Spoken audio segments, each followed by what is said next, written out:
Welcome to the patch 8.21 tier list video where we'll go over the most relevant changes in this patch and give you guys our top champion recommendations made by our pro players and stats from Lolalytics.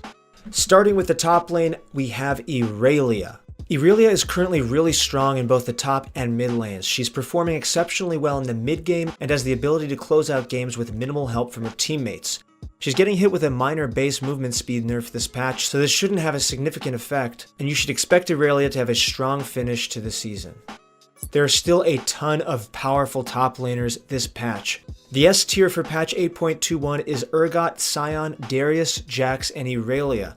The only change to the S tier was Darius and Poppy swapping spots. The reason Darius is being placed in the S tier is because game tempo is faster with players trying to mirror gameplay at Worlds. Darius gets a lead and builds on it better than most champions. Based on player preferences, you can easily make a case for any of the listed A tier champions claiming a S tier spot as well. The top lane is performing extremely well at Worlds and it's beginning to show in solo queue games too.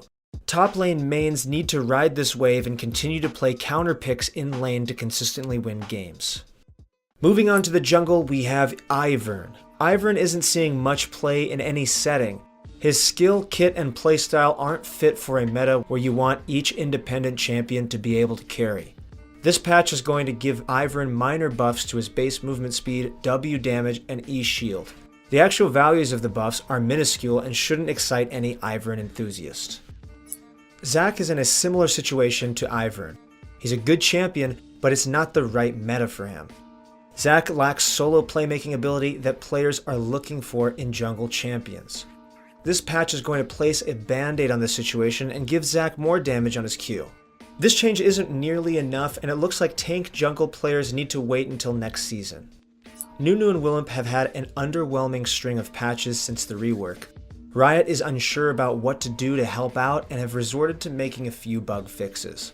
All of the abilities have had some sort of kink that was fixed. The most important bug fix will make steering his snowball more smooth.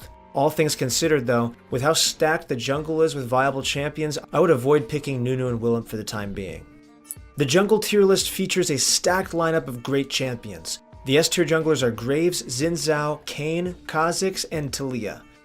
There were two changes to the tier list with Xin Zhao and Kha'Zix joining the S tier. Xin Zhao has been an amazing performer at Worlds and deserves a spot sooner rather than later. Kha'Zix is a solo queue menace that fits the mold of a great jungler at the moment. All of the S tier champions have solo playmaking ability, and the junglers in the A tier are also great options and can be put into the S tier based on player preference and skill. Try out all the S and A tier jungle champions if you haven't already, you won't regret it. Now on to mid. Aurelion Sol has been a sleeper, overpowered mid laner for at least half this season. His unorthodox abilities and strategy fit the mold of a top tier Season 8 mid laner. However, he's such a strange champion to the point where players aren't picking him. This being said, the small minority of players that are picking him are prospering. Riot is addressing the issue with a small nerf to his base HP and small buff to his HP regen. Aurelion Sol will continue to fly under everyone's radar as a pocket S tier pick. Zoe's been a problem child for Riot since her emergence in patch 7.23. Since then, she's been nerfed patch after patch and is still a considerable force when put into the right hands. This patch is breaking the trend and giving her a small damage increase to her Q and reducing the cooldown of her E. This buff isn't going to bring Zoe to her former glory, but it's going to make her a must-play mid laner. She will remain a pocket pick for players that have already devoted time into learning her. Karthus is and will always be at the top of the list for the most difficult champion in the game to balance. Karthus is currently not being played often and has been in need of a small buff for quite some time now. This patch is reducing the mana cost and cooldown of his W and mana cost of his R. The goal of this change is to make Karthus not bound to purchasing mana items and give him the option to build full AP and play in the backline. I don't see this change making a big splash, but it'll feel good in the early game for Karthus players. The mid lane solo queue meta is dominated by assassin champions, as you can clearly see in our S tier. We have LeBlanc, Ahri, Kassadin, Irelia, and Talon, a step above the rest. The new additions are LeBlanc and Irelia, who are both dominating at Worlds. The common factor of the champions in the S tier are that they all have high mobility and burst damage. This is key right now, and as a mid laner you can influence any part of the map that you choose. Mid laners are in a great spot to close out the season, so keep climbing until the very end. Alright, now we're going on to ADCs. Ezreal was the recipient of an ability rework in patch 8.20 that in theory should have been a substantial buff. Stats from Lolalytics show that he actually dropped in win percentage with the change. Ezreal is still showing signs of weakness in the early game, so nothing has changed there. Additionally, the meta ADCs are hard countering Ezreal throughout the game. Riot is implementing a small buff to the damage on his W, but it definitely won't be enough. Look to capitalize on anyone who ends up picking Ezreal by using one of our S tier ADCs in our tier list. Ashe is the premier supportive ADC that isn't getting a lot of attention right now. The reason Ashe is overlooked is because her utility doesn't make up for her lack of damage. Riot is taking a conservative approach by increasing her passive slow on the first hit, as well as buffing her E. Her E will now ping her team if it spots an enemy champion, which is great for solo queue. I would still stay away from picking Ashe right now and stick to our S and A tier ADCs for the sake of climbing.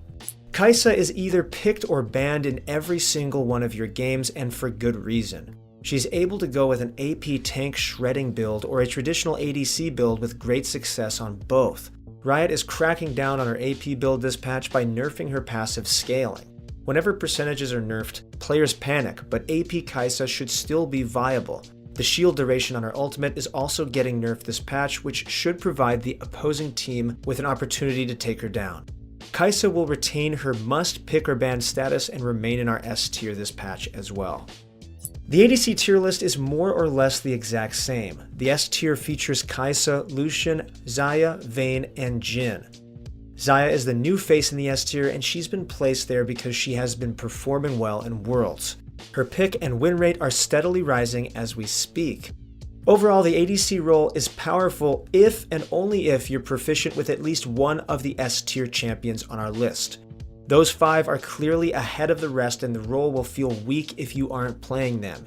Take some time to learn at least one of the S tier ADCs and you'll get the results you want at the end of this season. Alright, on to support. Karma is struggling to keep up in this meta because of her lack of playmaking ability. She is great at what she does as a supportive caster, but can't force big plays.